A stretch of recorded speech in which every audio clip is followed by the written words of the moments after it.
I started sweeping floors in the store on Ottawa Street at Peary when I was 12 years old. My dad started as a door-to-door peddler in 1925.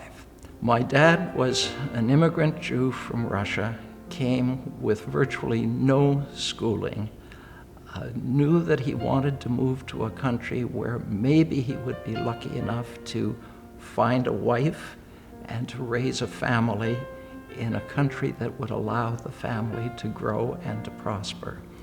So what did he teach me? He taught me to be hardworking. He taught me that education was really, really important. He taught me that family loyalty was the most important of all things. Well, when we were married, I was still in school. I had one semester to finish my bachelor's degree. I was commuting back and forth to Wayne State University. And then I went on immediately and did a 2-year Master of Social Work program. She is the brightest woman I have ever met. She is the most intuitive and perceptive person I have ever met. We have talked nonstop about our business affairs ever since we got married. She's a wonderful consultant. She has straightened me out on occasions when I've gone off on the wrong tangent. She has agreed with me some of the times, and the differences have helped us build a business that exists today. I was the kid in the business at that time. It was 1970. My dad had been away on vacation and drowned while he was on vacation. His dad drowned just at the point that we were starting our family. So the two things happened in a way that put a lot of stress on us. Suddenly, there was my uncle, and as I say, I was the kid in the business. He was the general manager. Within 2 years, he had had a heart attack and retired. And Bill had to turn himself toward the business. I learned how to sell. I learned how to deliver. I learned how to grant credit.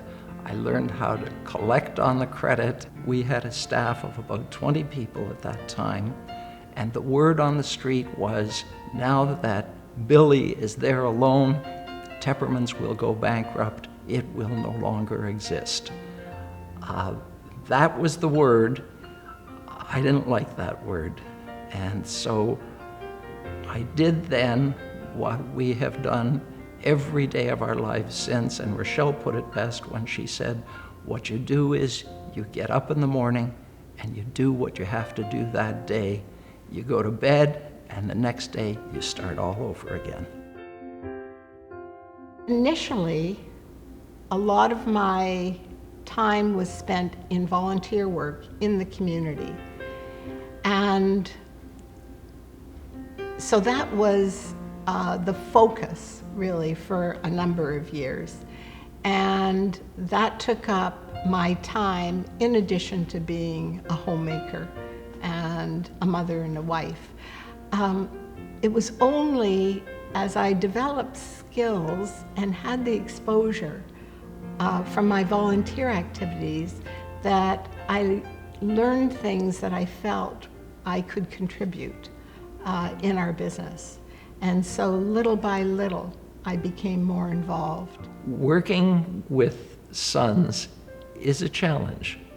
Working with a father is a challenge. The thing that I had to understand is they will not do things the way I did them just because that was the way I did them, nor should they.